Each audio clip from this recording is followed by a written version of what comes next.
Breaking news की शुरुआत करते हैं इस वक्त की ब्रेकिंग न्यूज के साथ। राजा हत्याकांड मामले में बड़ा अपडेट सामने आया है। सोनम के फोन की तलाश में जुटी है पुलिस को शक है कि किसी ने सोनम का दूसरा मोबाइल फोन और सामान गायब किया है। सोनम के लौटने के बाद वहीं पर था दूसरा मोबाइल और सोनम का फोन और सामान किसी ने गायब किया है। सोनम का फोन गायब करने वालों की तलाश जारी है। मेघालय एसआईटी की टीम इंदौर में जांच कर रही है और राजा हत्याकांड मामले को लेकर देखिए शिलांग पुलिस की द्वारा टैक्सी चालक से भी पूछताछ की गई है। सोनम को इंदौर से गाजीपुर लेकर गया था ड्राइवर। इंदौर से गाजीपुर गई थी सोनम, लेकिन इसी बीच जो दूसरा मोबाइल फोन है सोनम का और सामान है वो गायब हो गया है और पुलिस को ये शक है कि किसी तीसरे इंसान ने, जो अभी तक सामने नहीं आया है वो किरदार, उसने ये सामान गायब किया है। हालांकि इस पूरे मामले को लेकर राजा के परिजन लगातार ये कह रहे हैं कि इस पूरे वारदात को अंजाम देने के पीछे और भी लोगों की इन्वॉल्वमेंट हो सकती है। अब पुलिस को भी शक है कि किसी ने सोनम का मोबाइल फ़ोन गायब किया है, उसका सामान भी गायब किया है और उसी की तलाश यहाँ पे की जा रही है। तो वहीं शिलांग में 2 दिन की और कस्टडी में है सोनम और राज। दोनों से पूछताछ की जाएगी, क्रॉस वेरिफिकेशन किया जाएगा और बहुत सारे सवालों के जवाब जो है अभी भी पुलिस तलाश कर रही है। दूसरा मोबाइल की तलाश है और उस मोबाइल के मिलने के बाद से बहुत सारे सवालों के जवाब उस मोबाइल के जरिए ही पुलिस को मिल सकते हैं। तो वही दूसरी ओर ड्राइवर से भी पूछताछ की गई है। ये वही ड्राइवर है जिसके साथ सोनम इंदौर से गाजीपुर गई थी। तो बहुत सारे सवाल अभी भी जो है की तलाश, सवाल के जवाबों की तलाश पुलिस कर रही है और इस पूरे मामले में सबसे इम्पॉर्टेंट और प्राथमिक प्रायोरिटी लिस्ट में है सोनम का दूसरा मोबाइल। उसकी तलाश पुलिस कर रही है। तो वही राजा हत्याकांड मामले को लेकर एक और अपडेट आप तक पहुंचा दें। सोनम रघुवंशी के फोन की तलाश में जुटी है पुलिस और इस पूरे मामले को लेकर यहाँ पर देखिए सोनम रघुवंशी के फोन की तलाश में पुलिस जुटी हुई है। पुलिस को शक है किसी ने सोनम का मोबाइल फोन गायब किया है। सोनम के लौटने के बाद भी उसका दूसरा फोन वहीं पर था। सोनम का फोन और सामान किसी ने गायब किया है। सोनम का फोन गायब करने वाले की तलाश यहाँ पर पुलिस कर रही है। सोनम को यूपी लाने वाले ड्राइवर की भी तलाश है। सोनम राजा का वीडियो बनाने वाले ब्लॉगर की भी यहाँ पे पूछताछ होगी। हरियाणा के सोनीपत का रहने वाला था वो blogger. Second team is still looking for that second phone out there, because we believe that second phone is probably with the jewelry and other items which Sonam has left behind. And we were hoping that when the team goes there and the place was locked, so the items of Sonam would be there. But it appears that it has been shifted from there by somebody, and the team is out there to ascertain who has taken it and where all these items are. And we've reached out to him and we've written to Instagram to give us details about. We've already reached out to him, but he has not answered back to us. राजा हत्याकांड मामले को लेकर Shillong police की taxi चालक से पूछताछ। सोनम को इंदौर से गाजीपुर लेकर गया था ड्राइवर। इंदौर से गाजीपुर गई थी सोनम रघुवंशी। इस पूरे मामले में शिलांग पुलिस की पूछताछ जारी है। शिलांग पुलिस ने सोनम को इंदौर से गाजीपुर ले जाने वाले टैक्सी ड्राइवर से भी पूछताछ की। आपको बता दें कि इंदौर आने के बाद सोनम यूपी के गाजीपुर गई थी। वहां से वो नेपाल जाने की फिराक में थी, लेकिन उसका प्लान यहाँ पे पूरा नहीं हो पाया क्योंकि पुलिस जिस तेज़ी से काम कर रही थी वो कहीं ना कहीं उसको डर था कि अब पुलिस उस तक पहुंच सकती है। उससे पहले ही उसने खुद फ़ोन करके सरेंडर कर लिया था। क्यों बुलाया था तेरे को? दो गाड़ी के मामले बुलाया था तो मैंने सोचा लिया। कौन सी गाड़ी लेके? अब आपको क्या करना सर, मैंने बता दिया सर को। सर ने हमको ही करना है तो करना है। अरे गाड़ी कौन सी? इंदौर का है ना यार। अरे सुनना भाई, सोनम और राज की कोर्ट ने 2 दिन के लिए पुलिस रिमांड बढ़ा दी है। इसको लेकर राजा की मां का कहना है कि सोनम से पूछताछ होनी चाहिए कि आखिर उसने राजा को क्यों मारा है और राजा की आखिर गलती क्या थी। आपको लगता है और पूछताछ होनी चाहिए? 2 दिन में और कुछ निकल सकता है? हाँ, पूछताछ और होनी चाहिए। 2 दिन में कुछ न कुछ लिख लेगा, क्योंकि जब तक सोनम नहीं बताएगी जब तक उससे पूछताछ मतलब जारी रखी जाए, क्योंकि उससे अपन को यही पूछवाना है कि राजा को क्यों मारा, राजा की गलती क्या थी, तो उसने मारा तो मारा क्यों राजा को, बस ये बात जब तक सामने नहीं आएगी, जब तक अपने मन को तसल्ली नहीं होगी क्योंकि उसने राजा को क्यों मारा। पहले दिन से ही एक बेबस मां का यही सवाल है कि आखिर राजा को क्यों मारा है। तनुश्री देसाई ज्यादा जानकारी के साथ जुड़ी हैं। तनु, शिलांग पुलिस लगातार इंदौर में है और आज का क्या शेड्यूल है, कहां कहां पर जाएगी पुलिस, किस तरीके से आज के दिन का शेड्यूल है? जितने की शिलांग पुलिस जो इंदौर में बीते कई दिनों से मौजूद है, वो इंदौर में जितने भी कड़ियां हैं उन सभी को जोड़ने का प्रयास कर रही है। जिसमें मुख्य रूप में सबसे पहले राजा के घर पे पहुंची थी शिलांग पुलिस, उसके बाद सोनम के घर पे पहुंची और हाँ, बीते दिन जो है वो ड्राइवर जिसने सोनम को गाजीपुर तक छोड़ा था इंदौर से, जहाँ पे इंदौर में वो बीते 10 दिनों से रह रही थी, उस फ्लैट से सोनम को लेकर जहाँ पे गाजीपुर छोड़ा गया, उस ड्राइवर से भी पूछताछ की गई है। वही आज देखने को होगा कि शिलांग पुलिस है वो आज कहाँ पर पहुंचती है, किससे पूछताछ करती है, क्योंकि लगातार इंदौर में कई कड़ियां जो है वो जुड़ती हुई नजर आ रही है। क्योंकि इंदौर में जो है हम एक तरीके से बोल सकते हैं काफी लंबे समय से सोनम जो है प्लानिंग एंड प्लॉटिंग कर रही थी। जितने भी आरोपी है वो अलग अलग जगह पे मिलते थे, कभी फ्लैट पे तो कभी किसी कैफे पे। तो अंदेशा है कि हो सकता है कि किसी कैफे पर जाए या फिर जहाँ पर जो आरोपी है या जो सोनम की कंपनी में काम करते थे लोग, उनको दोबारा बुला के क्राइम ब्रांच पे पूछताछ की जा सकती है। जी तनु, यहाँ पर देखिए राजा के परिजन कह रहे थे पहले दिन से कि इस पूरे मामले में अकेले ये 5 आरोपी नहीं हो सकते, और भी लोगों का इन्वॉल्वमेंट हो सकता है। अब क्योंकि सोनम का दूसरा मोबाइल फोन भी गायब हो चुका है, सामान भी नहीं है, तो अब शिलांग पुलिस को भी शक है कि कोई और भी लोग इसमें शामिल हो सकते हैं, जिसकी तलाश यहाँ पे पुलिस कर रही है। जी बिल्कुल, बेशक जो सोनम का एक फोन अभी तक नहीं मिला है। अब पुलिस अंदेशा लगा रही है कि वो ज्वेलरी जो राजा पहना हुआ था, वो ज्वेलरी अभी तक बरामद नहीं की गई है। तो ये अटकलें लगाई जा रही कि उन्हीं ज्वेलरीज के साथ सोनम का दूसरा फोन हो। तो पुलिस अब इस तरफ भी काम कर रही है कि वो फोन मिल जाए या वो ज्वेलरीज मिल जाए, ताकि उस फोन के जरिए ऐसा कोई डेटा या ऐसा कोई जो है क्लू मिले, ताकि इस केस को और भी आगे जो है सुलझाया जा सके। क्योंकि हर दिन कोई नया नाम सामने आ रहा है। संजय वर्मा नाम सामने आता है तो फिर कुछ समय बाद पता चलता है कि संजय वर्मा ही राज कुशवाहा है। हालांकि कौन वो ज्वेलरीज लेकर गया है, कौन किसके पास वो फोन है, कहाँ है वो फोन, कहाँ है वो ज्वेलरीज, तो पुलिस को अब शक हो रहा है कि कहीं ना कहीं हो सकता है और भी कोई लोग हैं जो इसमें इन्वॉल्व हो, जो इसमें जो है इनकी गैंग में जुड़े हो। तो अब उनकी जो खोज है वो पुलिस कर रही है। जी, बहुत बहुत शुक्रिया तनु जानकारी देने के लिए। तो वहीं इस पूरे मामले को लेकर ज़्यादा जानकारी दे रहे हैं शिलांग से हमारे सहयोगी रतनदीप चौधरी।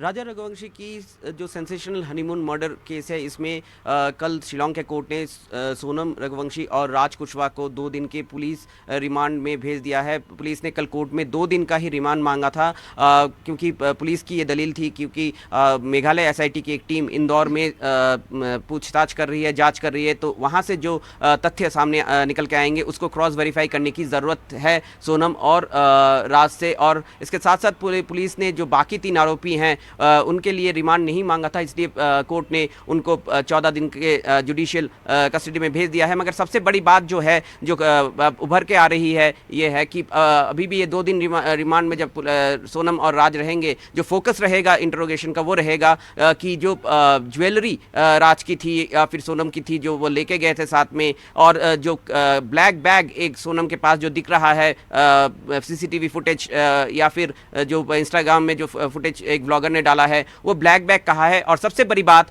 कि मेघालय पुलिस ये मानती है कि सोनम रघुवंशी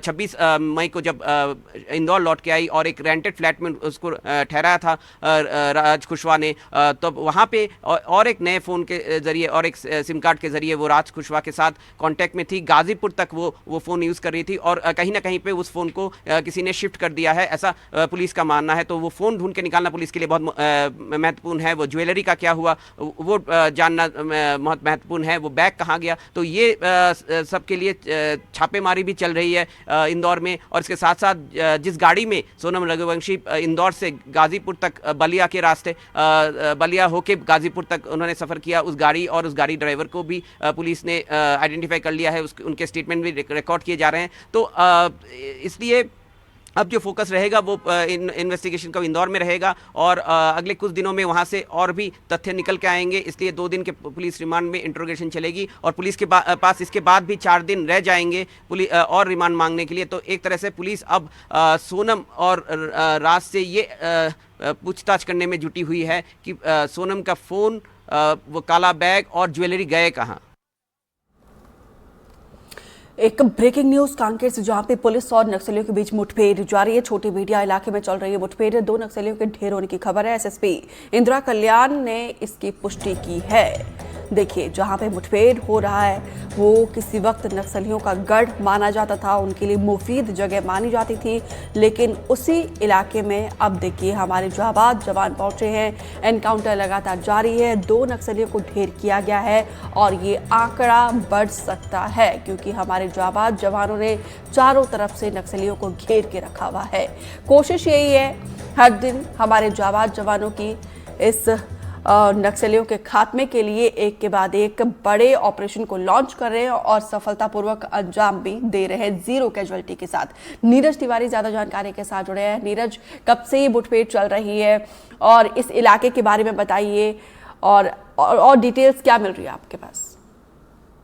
देखिए, मुठभेड़ आज सुबह से ही जारी है क्योंकि छोटे बेटिया का वो इलाका है जिस इलाके को हम कह सकते हैं कि वो एक अबुझ मार्ग से जुड़ा हुआ इलाका है, यानी कि सघन इलाका है। उस इलाके में काफी संख्या माओवादियों की पैठ मानी जाती है। नारायणपुर से जुड़ा हुआ इलाका है और महाराष्ट्र से जुड़ा हुआ इलाका होने के कारण इस इलाके में नक्सली हमेशा अपने आप को सेफ मानते थे, इसलिए नक्सली उस इलाके में रहा करते थे। लेकिन बीते कुछ दिनों से लगातार उस इलाके में ऑपरेशन तेज हुए हैं। लगातार जो जवान है वो उस जंगलों की खाक छान रहे हैं और उसमें बड़ी सफलता भी निकलकर सामने आई है। 29 माओवादी जब लोकसभा चुनाव के दौरान मारे गए थे तो वहां उसी इलाके से छोटे बेटिया थाना क्षेत्र के ये जो जंगली इलाके थे कलपर गांव, वहां से मार गिराए थे। इसके बाद लगातार जो है उस इलाके में अभियान चलाया जा रहा है और जो कोयली बेड़ा का जो छोटे बेटिया का जो इलाका है उस इलाके में लगातार कैंप भी वहां पर तैनात है। कैंप के जवान जो है अंदरूनी इलाकों में पहुंच रहे हैं। सरकार की जो योजनाएं हैं उसको क्रियान्वयन करने के लिए प्रशासनिक अधिकारी भी अब उस इलाके में पहुंचने लगे हैं। हालांकि नक्सलियों को इस इलाके में पैठ जरूर कम हुई है लेकिन सफलताएं भी लगातार मिलती जा रही है। आज जो सफलता है उसमें यही है कि 2 नक्सली मारे गए हैं, ऐसी खबर निकलकर सामने आई है।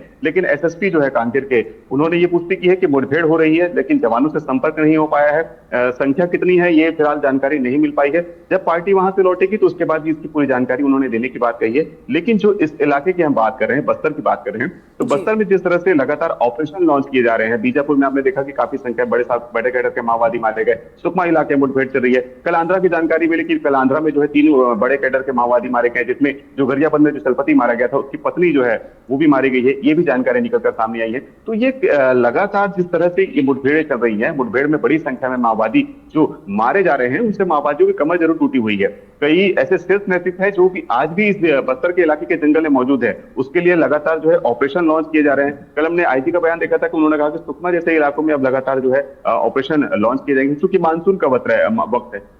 मानसून के वक्त में काफी दिक्कतें होती हैं क्योंकि पानी बारिश के कारण वो जंगली इलाका रहता है, तो जंगलों में कई तरह के सांप बिच्छू का भी डर बना रहता है, जंगली जानवरों का डर बना रहता है। तो उसके बावजूद भी उस इलाकों में घुसना जवानों के लिए चुनौती रहती है क्योंकि ये समय खासतौर पर दिक्कतें ज्यादा पैदा करती है। नक्सली भी इस समय अपने आप को महफूज करना चाहते हैं, लेकिन महफूजी के इस दौर में भी हमारे जो जवान हैं उन्हीं नक्सलियों के महफूज ठिकानों को निशाना बना रहे हैं और लगातार जो सफलताएं मिल रही है वही ये प्रमाण है कि हमारे जवान जो है जंगली इलाकों के छान मार रहे हैं और पीढ़ों में घुस रहे हैं, जंगली नदी नालों को पार कर रहे हैं। कर्रेगट्टा की पहाड़ी की बात करें तो देखिए कर्रेगट्टा कितना ऊंचा पहाड़ था, बीजापुर का वो जो कर्रेगट्टा था जहां पर सप्ताह भर तक लगभग जो है जवानों ने उस पूरे पहाड़ी इलाकों को घेर रखा था। काफी संख्या में वहां से माओवादी जो है मुठभेड़ चलता रहा और मारे गए, उनके शवों को रिकवर किया गया।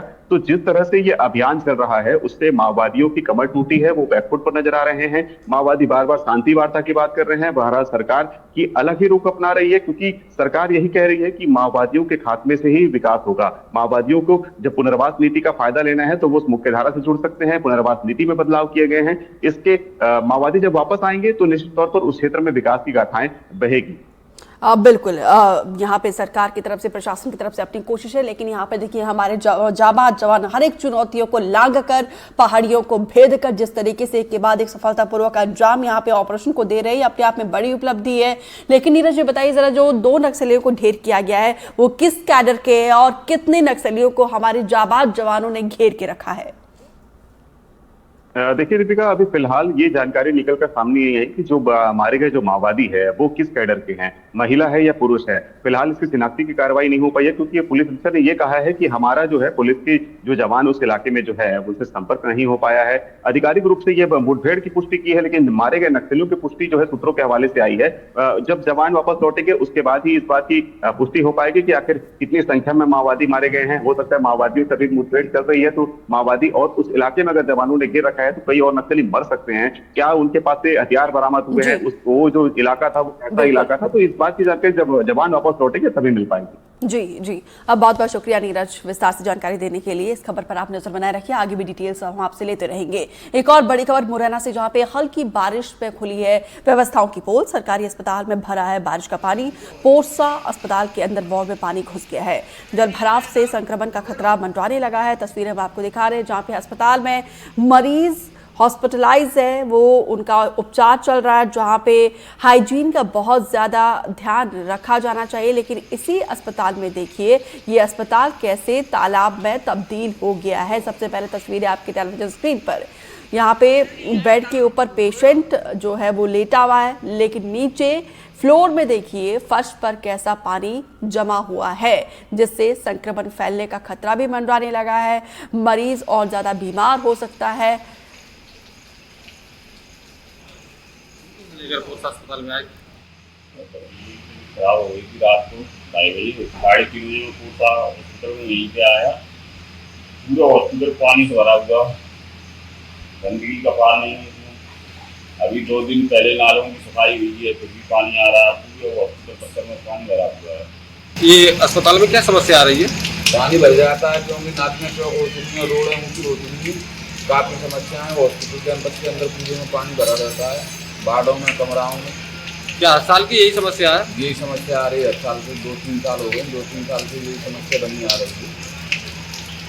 क्या समस्या आ रही है अस्पताल में? बारिश होती है ना, गंदा पानी से नाले का पूरा पानी आता है, रोड ऊंची है और फिर नीचे आ जाए हमारा। क्या नालियों की सफाई नहीं हुई, क्या कारण है? नहीं हुई अभी। क्या हर साल की यही स्थिति है? हर साल की स्थिति यही रहती है। देखिए, आप देख रहे हैं कि इस बार समय से पहले मानसून आ गया है।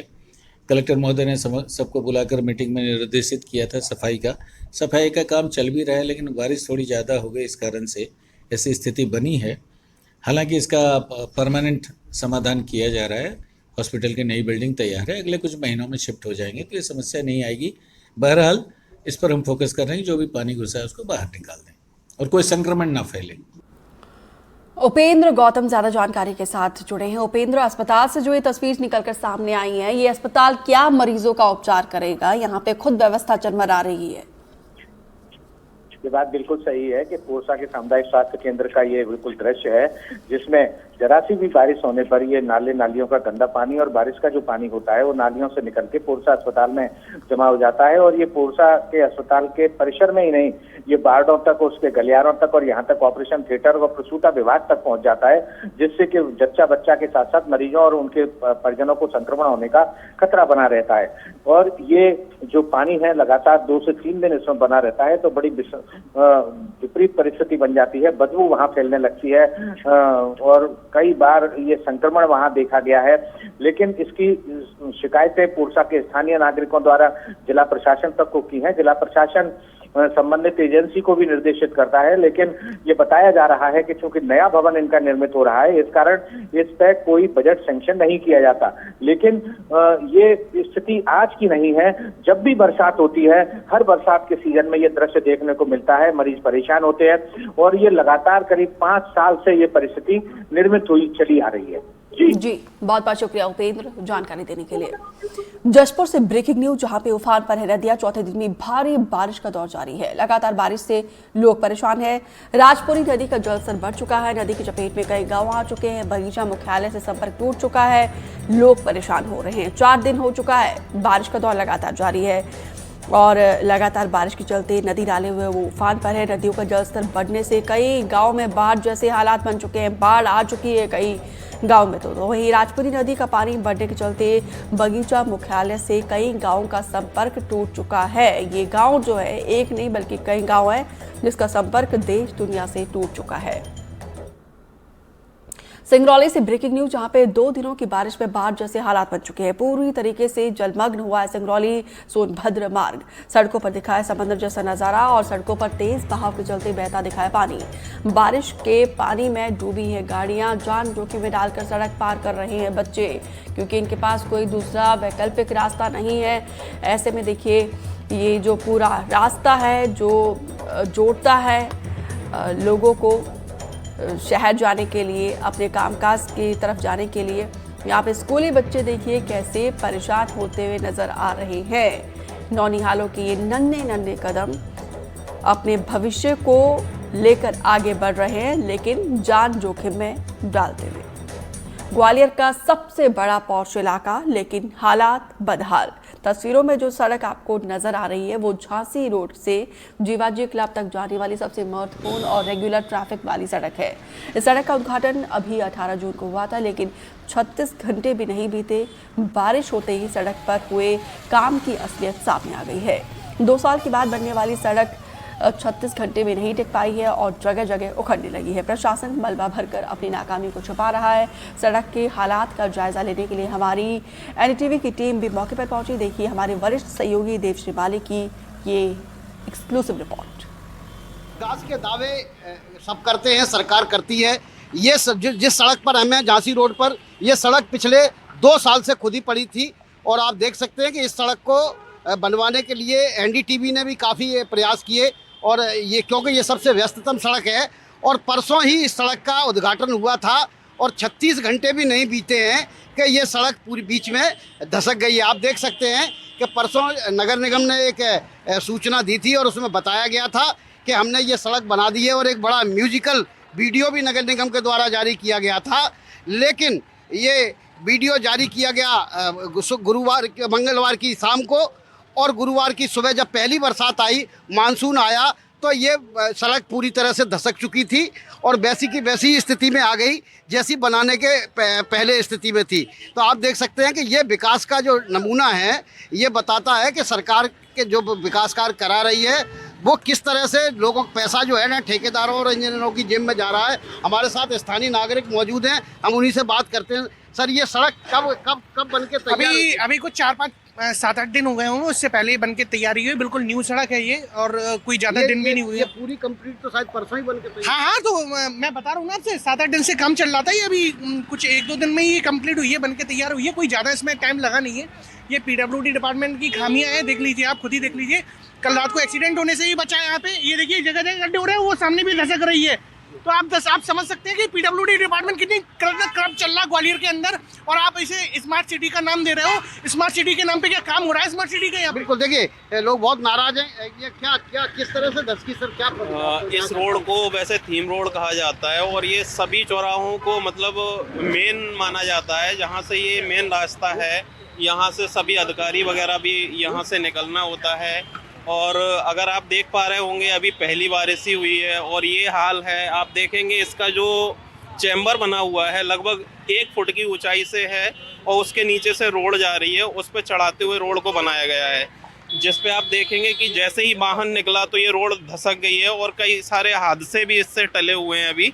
बिल्कुल, अब आप देखिए, आप खुद देख सकते हैं कि ये अजीब सा नमूना है कि ये एक सड़क है, एक सड़क जाती है और इस सड़क पर एक इतना ऊंचा चैम्बर बना हुआ है जो 2 से 3 फुट ऊंचा है और उसके बाद इस पर सड़क बनाई गई है और यहाँ सड़क नीची रहेगी, यहाँ सड़क ऊंची होगी। तो निश्चित है कि ये सड़क का जो क्या होना चाहिए वो 24 घंटे, उद्घाटन के 24 घंटे के अंदर ही ये हो गया। सर, ये क्या साहब, यहाँ ये पूरी थीम रोड है, यहाँ से मंत्री संतरी सभी सब निकलते हैं, सबसे मेन रोडों में आती है। इतना हम व्यापारी वर्ग सारे इतने दिनों से परेशान थे। 7-8 महीने के मशक्कत के बाद 5-7 दिन के अंदर ये अभी रोड बनी है और आप अभी भी ये हालत देख लो। ये हादसा नहीं होगा तो क्या होगा यहाँ? ये नगर निगम की मल्लम पट्टी है साहब, नगर निगम की मल्लम पट्टी है। यहाँ इस तरह का हुआ तो कुछ घटनाएं भी हुई होंगी? घटना नहीं हो पाई उसके पहले ये सारी चीजें, लेकिन घटना हो सकती थी। लेकिन बच्चों की स्कूल बस भी निकलती हैं, कई सारे स्कूल का टाइम स्टार्ट होने वाला है, स्कूल ओपन होने वाले हैं और इतने बड़े बड़े यहाँ बड़े बड़े स्टोर बने हुए हैं सारे। सबसे बड़ी बात तो यहाँ के सिंधिया जी का महल बना हुआ है, यहाँ से सब मंत्रियों की गाड़ियाँ निकलना होती हैं। बिल्कुल, मंत्रियों की गाड़ी निकलती हैं, सिंधिया का महल है, और उसके बाद ये शानदार निर्माण कार्य है जो अपने शुभारंभ के 24 घंटे के अंदर ही वो सड़क ढसक गई, जिस सड़क के इंतजार में यहाँ के लोग पिछले 2 साल से इंतजार कर रहे थे, गड्ढों के बीच चल रहे थे।